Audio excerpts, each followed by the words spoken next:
하나님 말씀 느헤미야 1장 1절로 5절 교독하시고 마지막 5절 함께 읽도록 하겠습니다. 하가랴의 아들 느헤미야의 말이라. 아닥사스다 왕 제20년 기슬르월에 내가 수산궁에 있는데 내 형제들 가운데 하나인 하나니가 두어 사람과 함께 유다에서 내게 이르렀기로 내가 그 사로잡힘을 면하고 남아있는 유다와 예루살렘 사람들의 형편을 물은즉 그들이 내게 이르되 사로잡힘을 면하고 남아있는 자들이 그 지방 거기에서 큰 환난을 당하고 능욕을 받으며 예루살렘 성은 허물어지고 성문들은 불탔다 하는지라. 내가 이 말을 듣고 앉아서 울고 수일 동안 슬퍼하며 하늘의 하나님 앞에 금식하며 기도하여 이르되 하늘의 하나님 여호와 크고 두려우신 하나님이여 주를 사랑하고 주의 계명을 지키는 자에게 언약을 지키시며 긍휼을 베푸시는 주여 간구하나이다. 아멘. 지체하지 않는다라는 제목으로 함께 은혜를 나누겠습니다. 9월 우리가 훈련하고 있는 품성은 시간 엄수입니다. 시간 계획을 잘 세우고 실천하는 것입니다. 꼭 그렇게 해야 되는 이유 기억합시다. 우리가 주님 앞에 설 날이 하루하루 다가오고 있기 때문입니다. 시간이 얼마나 남아있는지 모르기 때문에 이 남은 시간들을 잘 활용해야지만이 영원한 천국의 삶을 더 풍성하게 누릴 수 있을 것입니다. 우리가 풍성한 삶을 살기 위해서 그리고 좋은 열매를 많이 맺기 위해서 오늘 실천해야 될 실천사항은 지체하지 않는다. 즉 하나님께서 무엇인가를 깨닫게 하셨을 때에 민기적거리지 않고 즉각적으로 반응하는 것, 그래서 시간을 아낄 수 있다라고 우리에게 말씀해 주시죠. 느헤미야라고 하면 성벽 재건으로 유명하신 우리에게 잘 알려져 있죠. 이스라엘 가운데 무너진 부분이 있었습니다. 그 무너진 부분을 하나님께서 느헤미야를 통하여 재건하셨는데 우리의 삶에도 무너진 부분들이 있습니다. 어떻게 해야지만이 재건될 수 있을까? 사실 우리는 연약한 육체를 가지고 있죠. 그래서 무너져 있으면 회복되지 않으면 그 무너짐 때문에 하나님의 일도 할 수가 없습니다. 때때로 하나님께서 우리에게 약함을 허락하실 때에 그 약함을 가지고 반드시 하나님께 나아가서 회복돼야 됩니다. 무너진 부분이 회복되고 그리고 능력을 더 힘있게 받아서 하나님의 일을 감당하는 자가 되어야 되는데 어떻게 해야지만이 이 무너진 부분이 회복될 수 있을까? 첫 번째로는 문제인식입니다. 2절과 3절에 보면 동생 하나니를 통해서 예루살렘 성벽이 무너져 있다. 그리고 수치와 모욕을 당하고 있다. 라는 소식을 듣게 됩니다. 만약에 이 소식을 듣지 못했다라고 한다면 느헤미야를 통한 성벽 재건은 일어나지 않았을 것입니다. 그것처럼 내 삶에 여러 가지 무너진 부분들이 있구나라고 깨닫는 것, 특별히 내가 즉각적으로 반응하지 못하고 지체하지 못해서 회복되지 못한 부분들이 있구나라는 것을 먼저 깨달아야 됩니다. 깨달아야지만이 회복될 수 있고, 두 번째로는 하나님 앞에 기도해야 된다라고 그렇게 말씀하고 있죠. 문제를 만났을 때에 그 문제를 해결할 수 없으면 큰 문제입니다. 우리가 큰 문제를 만나면 힘이 빠지죠. 그리고 울게 됩니다. 그런데 그런 상태로만 있으면 결코 문제는 해결되지 않습니다. 왜냐하면 어차피 해결할 만한 능력은 우리에게 없기 때문이죠. 그렇다면 어떻게 해야지만이 재건될 수 있을까? 그것은 하나님 앞에 기도하는 것입니다. 울면 그냥 평범한 사람입니다. 그러나 기도하면 특별한 사람이 될 수 있는 것이죠. 4절에 보면 그 사실을 들은 느헤미야가 앉아서 울고 수일 동안 슬퍼하며 하나님 앞에 금식하며 기도했다라고 말씀하고 있습니다.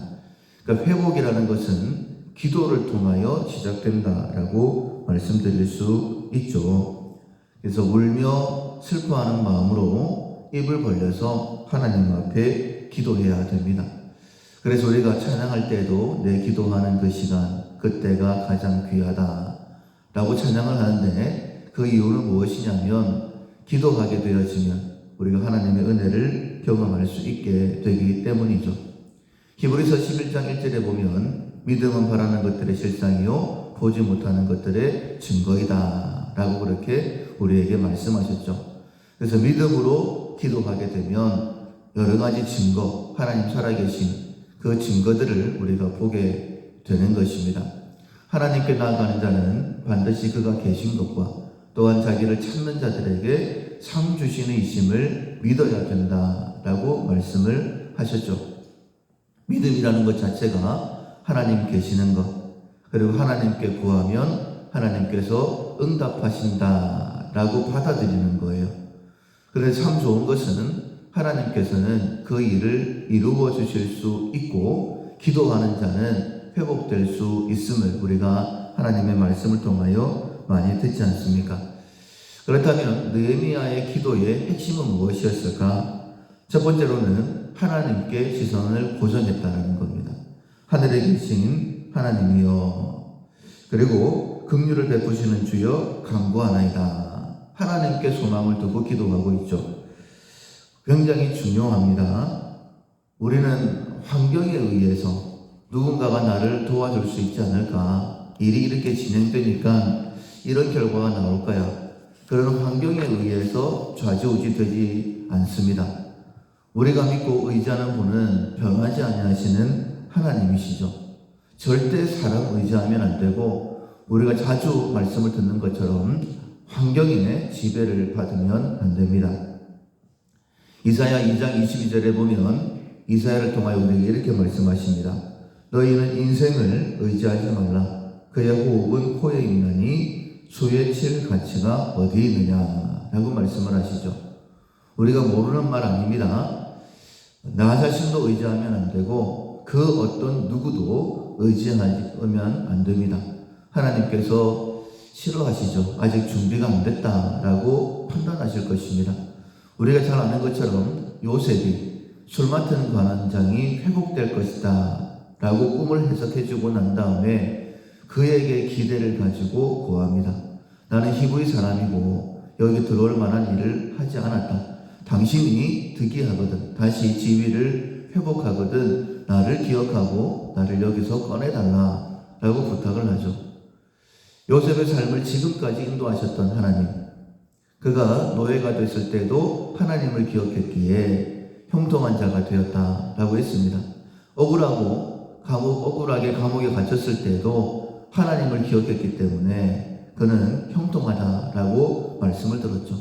그런데 하나님께서 그를 도와주시기 위하여 술 맡은 관원을 보냈을 때에 요셉의 마음이 술 맡은 관원에게 있었어요. 물론 그 마음, 진실 깊숙한 곳에는 하나님을 의지함이 있었겠지만은 적어도 성경에 기록되어진 그의 고백을 보면 술 맡은 관원을 의지하고 있습니다. 그래서 하나님께서 하나님의 일을 뒤로 미뤄버리셨죠. 바로 이어지는 말씀, 술 맡은 관원이 요셉을 잊었더라. 그리고 이어지는 말씀, 만 2년 후에 하나님께서 만 2년 동안 다시 한 번 더 요셉을 훈련시키지 않으셨나 하는 생각이 듭니다. 우리는 눈으로 보는 것, 귀로 듣는 것이 전부이고 그것이 절대적이라고 생각을 합니다. 그러나 환경에 흔들리게 되어지면 회복의 시간은 늦어질 수밖에 없는 거예요. 우리가 힘든 일을 만났을 때 그것을 인식하면 울 수 있습니다. 그러나 거기에서 한 걸음 더 나아가 눈을 들어 변하지 아니하시는 하나님께 간구함이 우리에게 있어야 됩니다. 예레미야가 자신의 삶을 이렇게 표현을 했어요. 내 고초와 재난, 곧 쑥과 담즙을 기억하소서. 내 심정이 그것을 기억하고 낙심이 됩니다. 고초와 재난이라고 했어요.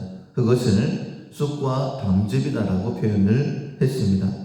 그런데 이어 이렇게 고백을 하죠. 전혀 달라진 그런 모습인데, 중심에 회상한 즉 오히려 소망이 있사옴은 여호와의 자비와 긍휼이 무궁하심으로 우리가 진멸되지 아니하니이다. 환경은 모습은 고초와 재난이었어요. 그 모습이 쑥과 당즙과 같았습니다. 그런데 소망이 있대요. 그 이유는 무엇이냐면 하나님의 긍휼하심 때문이다 라고 했습니다. 무릇 기다리는 자에게나 구하는 영혼에게 여호와께서 선을 베푸시나이다. 하나님은 구하는 자에게 좋은 것으로 응답하시는 분이시기 때문에 그에게 소망이 있다라고 이야기를 하죠. 알렉산더 대왕이 여러 나라를 정복하고 난 다음에 큰 공을 세웠던 신하들을 불러서 이야기합니다. 필요한 것이 있으면 다 구하라. 내가 들어주겠다. 뭐 어떤 사람은 큰 집을 달라, 한 달의 휴가를 달라. 그래서 다 들어줬습니다. 근데 그 가운데에 데닉이라는 사람이 좀 특별한 것을 구했죠. 알렉산더 대왕에게 저에게도 한 나라를 주십시오. 왕이 정복한 나라 가운데 한 나라를 주십시오. 주변에 있는 사람들이 다 깜짝 놀랐어요. 이것은 잘못 생각하면 반역이라고도 생각할 수 있지 않겠습니까? 그런데 알렉산더 대왕이 껄껄껄 웃으면서 내가 너에게 한 나라도 줄 수 있는 큰 사람이라고 생각을 했느냐? 네가 구한 대로 한 나라를 주겠다. 이렇게 대답을 했습니다. 하나님께서는 무엇이든지 하실 수 있는 전능하신 분이시죠.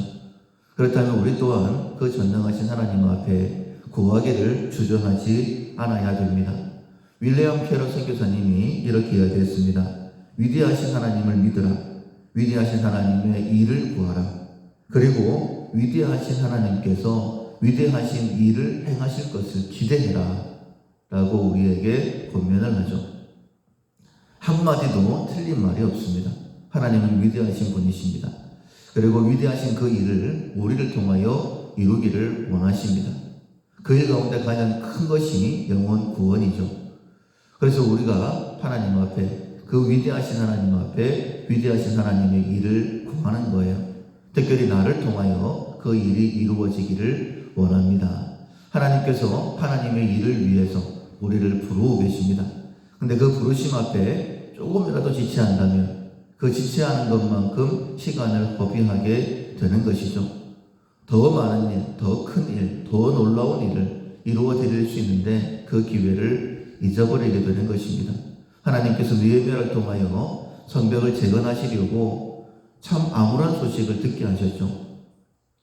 그것을 자기의 일로 여기고 울며 하나님 앞에 기도했을 때에 느헤미야, 그러면 무너진 성벽을 재건했던 사람, 위대한 하나님의 사람으로 기억되는 것처럼 우리의 삶에 무너진 부분들, 우리가 하나님을 기억하고 즉각적으로 기도하고 하나님 앞에 헌신함으로 인하여서 그 모든 문제들이 하나님의 일을 이루어드리는 도구가 될 수 있기를 주님의 이름으로 축원합니다. 아멘. 찬송가 346장 주 예수 우리 구하려 346장 찬양하시겠습니다.